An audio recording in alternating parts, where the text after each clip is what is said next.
ओम।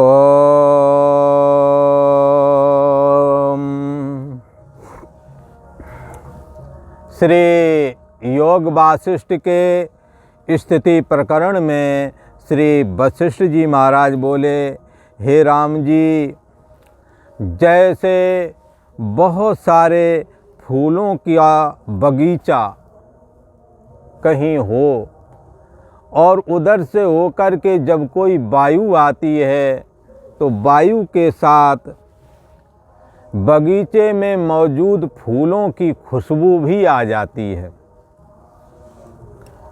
ऐसे ही जीव का तन्मात्राओं के साथ तन्मयता को भी समझना चाहिए। ये जीवात्मा जो है वो शब्द स्पर्श रूप रस गंध ये तन्मात्रा कहे जाते हैं। इन्हीं को पंच विषय भी बोला जाता है और हर एक जीवात्मा में इन पंच विषयों के संस्कार विद्यमान हैं। इसलिए शास्त्र यहाँ कहता है जीवात्मा तन मात्रा से जब तन्मयता अर्थात एक रूपता प्राप्त करता है तो फिर जीवात्मा के अंदर ये पांचों शब्द स्पर्श रूप रस गंध ये पांचों विषय फिर दिखने लगते हैं।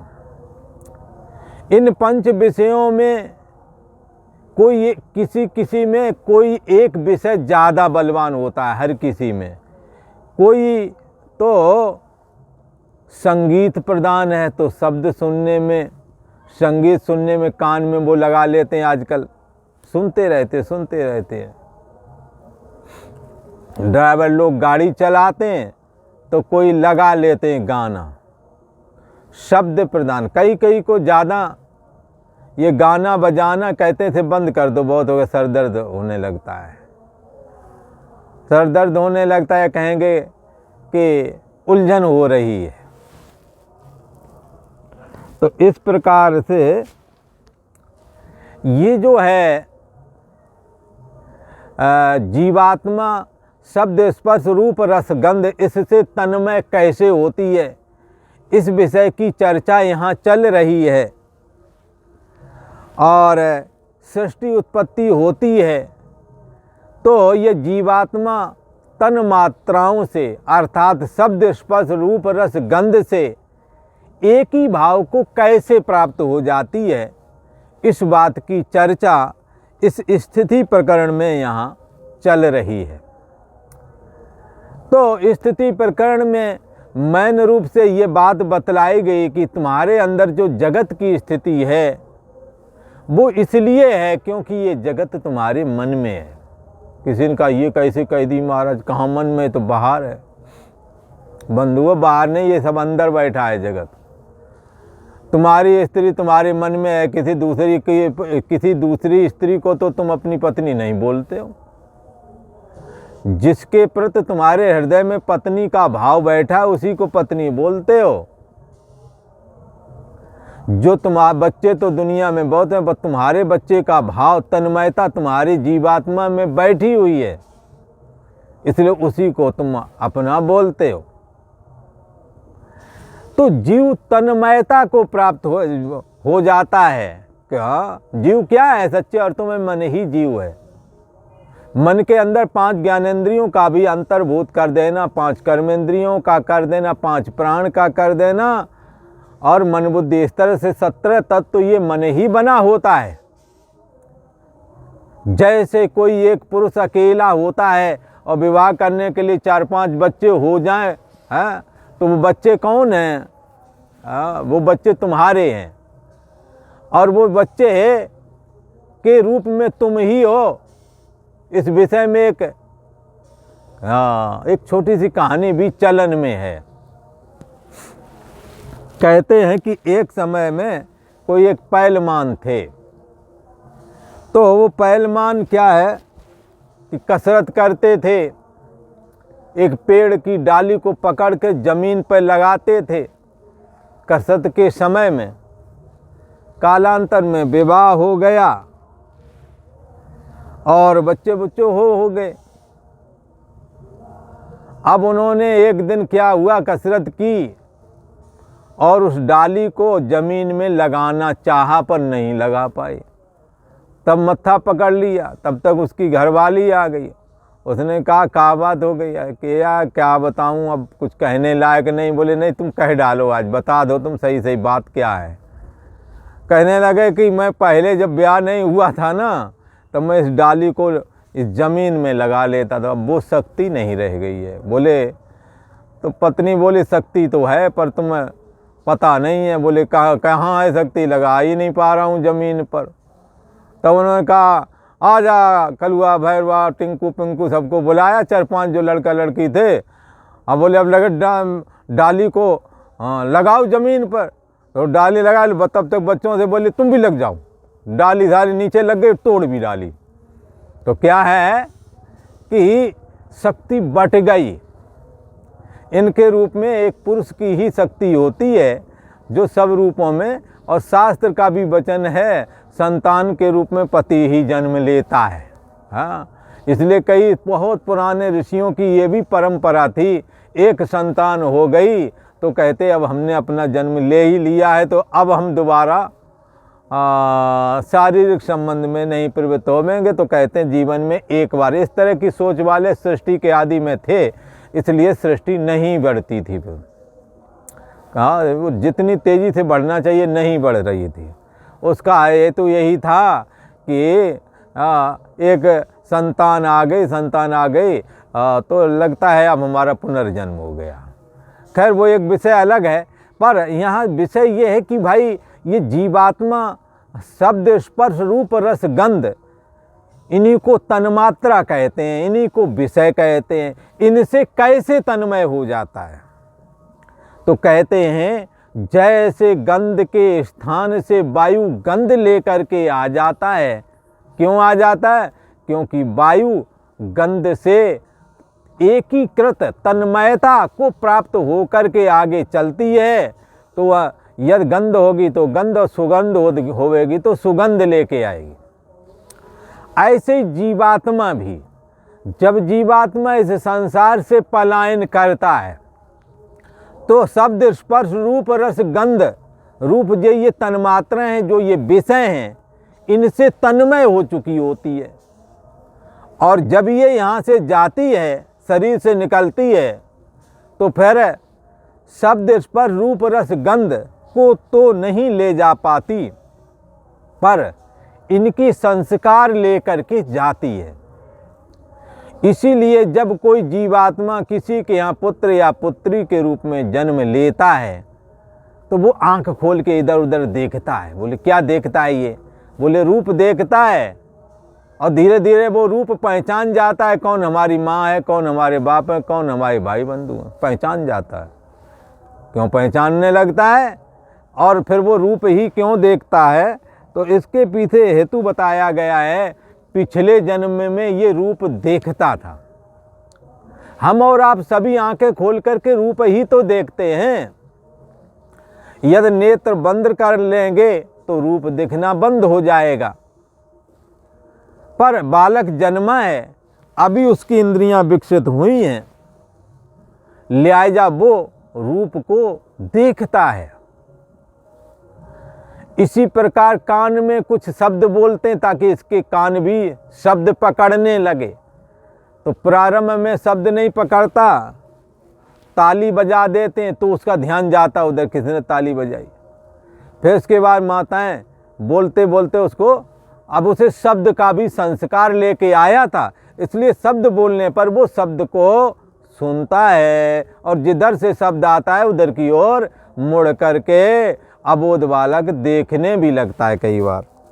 तो इसी प्रकार से रस के संस्कार, जैसे हम रसना से कुछ ना कुछ खाते पीते रहे और हम जन्मे हैं तो अपनी माँ का स्तनपान आदि सभी बच्चे करते हैं, तो ये संस्कार लेके गया तो अगला जन्म हुआ तो वो भी। क्यों ऐसा हुआ? क्योंकि जीवात्मा उन संस्कारों से तन्मय है।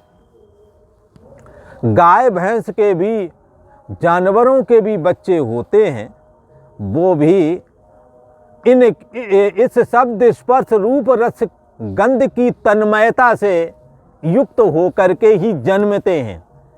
इसलिए भैंस का जो बच्चा होता है, गाय का जो होता है, खड़े होते भैंस के थन पकड़ लेता है, गाय के पकड़ लेता है। कोई कहेगा नहीं, पहले तो शुरुआत में उसे पकड़ाया जाता है। अरे पकड़ाया जाता तो चूसता तो वही है, ये किसने बता दिया उसे? तो ये पूर्व के संस्कार, जीवात्मा कहीं भी जन्म ले, इनके संस्कार लेकर के जाता है। उसी को वहाँ श्री वशिष्ठ जी महाराज इस स्थिति प्रकरण में श्री राम प्रभु को ये बतलाते, ये सृष्टि का रहस्य क्लियर करते हुए कह रहे हैं कि हे राम जी, जैसे गंध और वायु तन्मय हो जाते हैं, सुगंध का स्थान जो बगीचा है वहाँ से वायु आई तो वायु तन्मय हो गई सुगंध से, और जब यहाँ तक आई तो खुशबू आई, लगता है यार यहाँ कहीं बाग बगीचा है। अब रात रानी रात में खिलती है और बहुत खुशबू होती है, कई बार वहाँ से होके निकलो तो पूरी खुशबू आती है। तो ये कहाँ से आई, किससे कैसे आई? वायु से मिलकर के आई, क्योंकि वायु के बगैर किसी की गति नहीं। सुगंध यदि वायु से ना मिले तो वहीं बनी रहेगी, पर वायु चलती है, उसके साथ सुगंध भी आ जाती है। सभी को एक स्थान से दूसरे स्थान पर ले जाने का काम ये वायु देव ही करते हैं। उसी को श्री वशिष्ठ जी महाराज कहते हैं कि जैसे वायु तन्मय हो जाती है, ऐसे ये जीवात्मा भी तन्मयता को प्राप्त हो जाती है। किससे? शब्द स्पर्श रूप रस गंध और मन के संकल्प विकल्पात्मक संस्कार से। बालक का मन भी संकल्प विकल्प करता है, और अहम अस्मि, मैं हूँ, ये अहम उसे भी होता है, और ये करना है ये नहीं करना है, ये बात बालक भी धीरे धीरे समझने लगते हैं। माँ जिसको मना करती है बेटा उधर नहीं जाना, तो फिर वो नहीं जाता है। उसकी बुद्धि भी ये निर्णय कर लेती, वहाँ माँ रोका गया तो उधर नहीं जाना है, वहाँ जाने योग्य जगह नहीं है, ऐसा उसका मन भी मानता है। तो क्या है ये, क्यों ये कितनी चीज़ें हो गई हैं? ये 8 हो गई। शब्द स्पर्श रूप रस गंध और मन नहीं, मन के संस्कार लेकर के आता है। शरीर जब निर्माण हो जाता है तो मन भी विकसित हो जाता है। मन तो सदैव रहता है, पर शरीर के ना रहने की वजह से शरीर की जो अबोध स्थिति है, जो अविकसित स्थिति है, इसकी वजह से मन खड़ा नहीं हो पा रहा था। शरीर ने जन्म लिया और शरीर का ज्यों ही विकास हुआ तो बचपने में बचपनों वाले संस्कार जाग गए जो कि मन में ही बैठे हुए थे, और जवानी में जवानी वाले जागते हैं जो कि मन में ही बैठे हुए हैं, और वृद्धावस्था में वृद्धावस्था वाले संस्कार जागते हैं जो कि मन में ही बैठे हुए हैं। इसलिए मन जाता है, संस्कार रूप होकर के जाता है मृत्यु के समय में, और इसी प्रकार से अहम अस्मि, मैं हूँ, ये लगना। ऐसा तो नहीं कोई है कि जो बैठा हो कहे कि मैं नहीं हूँ, तो अपना अभाव किसी को स्वीकार नहीं है, क्योंकि अपना अभाव कभी होता नहीं है। शरीर का होना ना होना तो संभव है, पर अपने अहम का सर्व प्रकाशक चैतन्य सत्ता का अभाव कभी नहीं होता। उसके सम्मुख जब मन होता है अथवा बुद्धि होती है, कुछ भी कह लो, ये अंतःकरण की वृत्ति है, उसमें जब चैतन्य संसर्ग करता है तब अहम अस्मि, मैं हूँ, ऐसा लगता है। फिर ये करना चाहिए नहीं करना चाहिए, बुद्धि है, बुद्धि वृत्ति। तो इस प्रकार से इस जीवात्मा के साथ में जब ये जीवात्मा इस संसार से पलायन करता है तो शब्द स्पर्श रूप रस गंध मन बुद्धि और अहंकार, ये 8 चीज़ें लेकर के चलता है। इसको बोलते हैं, क्या बोलते हैं? पुरिष्टका, पूरी अष्टक। ये 8 की पूरी कही गई है। जैसे किसी नगर में 8 तरह की कॉलोनियाँ हों, तो इसी प्रकार से इस मन में, इस जीवात्मा में 8 तरह की पुरियाँ हैं। हाँ, 8 तरह के मोहल्ले हैं, एक शब्द वाला, एक स्पर्श वाला, रूप रस गंध वाला, मन बुद्धि अहंकार। मन बुद्धि अहंकार, ये 8 चीजें हो गई। तो इसको पुरुषका, तो जब ये जीवात्मा इस शरीर से निकलता है तो पुरुषका के साथ निकलता है, और जब जन्म लेता है तो मन में पुरुषका समाई हुई होती है। शब्द स्पर्श रूप रस गंध आदि से तन्मयता जीवात्मा की संस्कार के माध्यम से पहले से ही है, जो कि पूर्व जन्म में ये करता रहा है। और इसी प्रकार से मन बुद्धि और अहंकार की भी चेष्टाएं संस्कार के रूप में उस अहम अस्मि रूप जो मन है, ये उसमें पहले से ही सब विद्यमान रहते हैं। तो उसी को यहाँ कहते हैं कि जैसे गंध और वायु तन्मय होते हैं, तैसे ही प्राण तन्मात्रा जीव के शरीर में वीर स्थान में जा प्राप्त होते हैं। किसी का भी जो वीर होता है, लोग कहते हैं शुक्राणु भी प्रभावित होते हैं।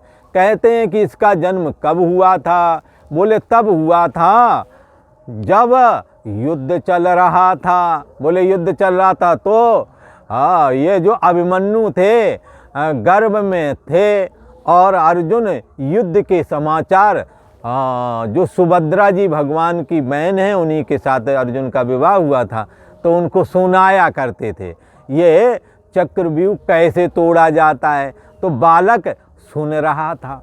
तो कैसे संत को ये संस्कार वीर के स्थान में भी चले जाते हैं। जैसे जीवात्मा है जो खाएंगे पिएंगे, ये लास्ट में सप्तम धातु बनता है। सप्तम धातु में ही शुक्राणु का रूप उसमें प्रवेश करता है। और शुक्राणु भी आप किस माहौल के हैं, आपके जो अगल बगल वाले या जिससे तुम्हारा जन्म हो रहा है, जिसका शुक्राणु है, भाई कहीं चोर उचक्का तो नहीं है। अगर चोर उचक्का है तो समझ लो उसका बालक भी चोर उचक्का ही होने वाला है। ऐसे चांस ज़्यादा बढ़ जाते हैं। कोई ज़रूरी नहीं कि सारे लोग ही हो उस तरह के ही हो में। इसी प्रकार जिसके पिता धर्मात्मा हैं, माता भी धर्मात्मा है, उनसे होने वाली संतानें भी मर्यादित और धर्मात्मा धर्मपरक होती हैं, क्योंकि उसके द्वारा खाया हुआ अन्न जल भी उसी तरह से संस्कारित था, और जा कर के उसका वीर भी, उसमें रहने वाले शुक्राणु भी उससे संस्कारित थे। इसलिए यहाँ कहते हैं कि प्राण को ही जीवात्मा करके यहाँ इंगित कर रहे हैं। तो प्राण और तन्मात्रा जीव के शरीर में वीर स्थान में जा प्राप्त होते हैं।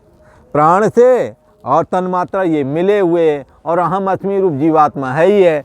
तो कहते हैं ये है वीर के स्थान में प्राप्त होते हैं, और जगत में उपज करके फिर क्या होता है, ये प्राण शक्ति जागृत करती है।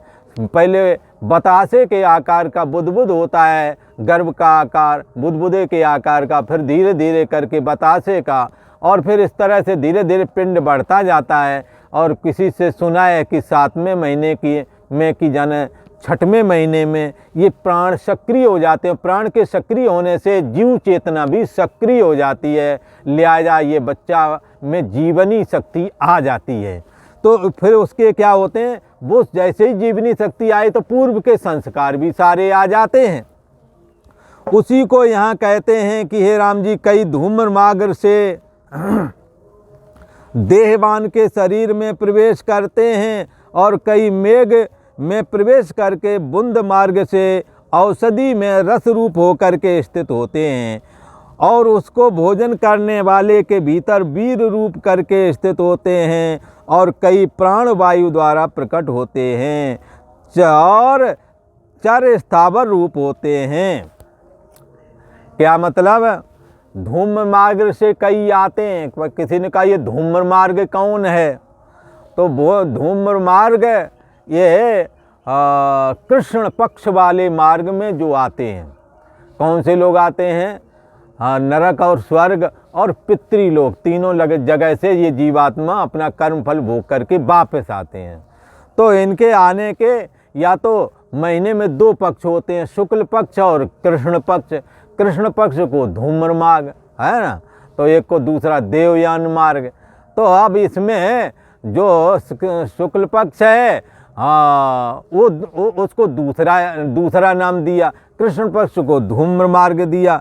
और तो उसके कहते हैं जब वहाँ से पितृलोक से अथवा स्वर्गलोक से अथवा नरक आदि से कई लोग धूम्र मार्ग से आते हैं और आकर के शरीर में प्रवेश करते हैं। धूम्र मार्ग क्या, चंद्रमा की किरणों के माध्यम से आ जाते हैं और वो शरीर में प्रवेश कर जाते हैं। तो कई इंद्र के लोक से आते हैं अथवा नरक से आते हैं। बरसात होने वाली थी, बादल छाए हुए थे, उसमें जीवात्मा प्राणवायु के रूप में फूर्णात्मक रूप होकर के बूंद के सारे आया। औषधि में वो बूंद गिरी, औषधि माने गेहूँ धान आदि में, और उससे जो अन्न हुआ उसमें प्रवेश हुआ शुक्राणु के रूप में। तब हो जाता है जब सप्तम धातु उसकी बनती है, जब वो भोजन उसी का खाता है गेहूँ धान आदि का, तो सप्तम धातु के रूप में उसका जन्म हो जाता है शरीर में ही, मनुष्य शरीर में। तो इस प्रकार से जो यहाँ से जीवात्मा जाता है स्वर्ग नरक अथवा पितृलोक में, तो उसका जब लौटना होता है ये प्रक्रिया यहाँ बताई गई और उसी हिसाब से उसका यहाँ जन्म होता है। तो आज इतना ही, और आगे कई प्रक्रिया हम इस अगले वाले एपिसोड में कथन करेंगे। आप वहाँ से इसको जान लेना कि आगे किस किस तरह से जन्म होता है। ये प्रक्रिया आपको आगे वाले एपिसोड में सुनने को मिलेगी। आज इतना ही। ओम।